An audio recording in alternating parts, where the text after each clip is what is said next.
30 సంవత్సరాలు చేసి మేము 15,000 జీతంలో చాలా తక్కువ జీతంలో చాలా దుర్భరమైన పరిస్థితిలో ఉన్నాం సార్. ఒకసారి ప్రైవేట్ కంపెనీలో పనిచేసే వాళ్ళు కూడా ఇవాళ 30,000 జీతం తీసుకున్నారు సార్. మా కుటుంబ పరిస్థితులు మా యొక్క జీతం బడ్జెట్తో బతకడం చాలా ఇబ్బందికరమైన పరిస్థితి ఉంది. ఇంటి ఖర్చులు, ఇవాళ కిరాణాలు, రేషన్, తర్వాత current bill, gas bund, phone bill ఇవన్నీ కలిపి అలా మినిమం ఒక సామాన్య కుటుంబం 30,000 జీతం ఉంటేనే బతకలేని దౌర్భాగ్యమైన స్థితిలో ఉన్నారు సార్. అదొకటే ఈ రోజు చేరినోడికి కూడా అదే జీతం, 30 సంవత్సరాలు చేరినోడికి కూడా అదే జీతం.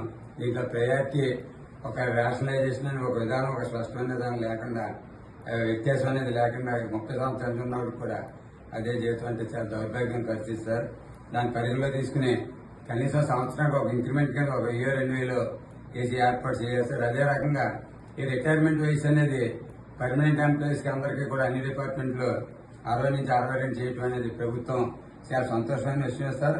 అదేవిధంగా ఇవాళ సామాన్య బతుకు జీవితం, దుర్భరమైన జీవితాన్ని ఇస్తున్న అవుట్ సోర్సింగ్ ఉద్యోగులు ఇవాళ రాష్ట్రం మొత్తం మేము పరిశీలిస్తే ఈ 60 రిటైర్మెంట్లు వెళ్ళిపోయి ఏమీ చేయలేని దౌర్భాగ్య పరిస్థితిలో ఇంటికాడ చాలా అల్లాడిపోయిన జీవితాలు ఈ రోజు మా కళ్ళకు కనపడుతున్నాయి సార్. అటువంటి కుటుంబాలని కొన్ని రోజులైనా ఎవరికి సాగనంపడం కోసం 62 ఇవ్వటం అనేది మీరు ప్రభుత్వం దృష్టికి తీసుకురావాల్సిన అవసరం ఎంతైనా ఉంది సార్.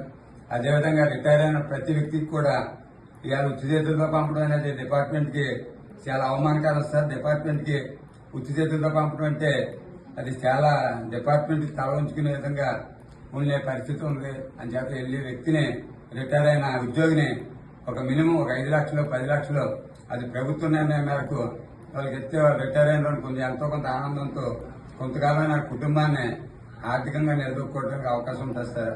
అది కూడా ఏర్పాటు చేయాలని, ముఖ్యంగా మరీ అనేక సమస్యలు ఉన్నప్పటికీ ఈ 3 అత్యవసరమైన సార్.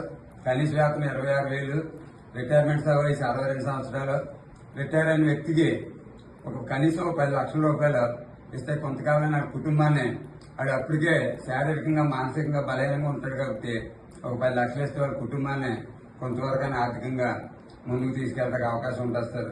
మా సమస్యలు మీరు పరిగణలో తీసుకుని ప్రభుత్వం దృష్టికి మా సమస్యలు తెలియపరిచి మాకు న్యాయం చేస్తారని కోరుకుంటూ మీకు ఎంత పత్రం ఇస్తున్నాం సార్. Thank you.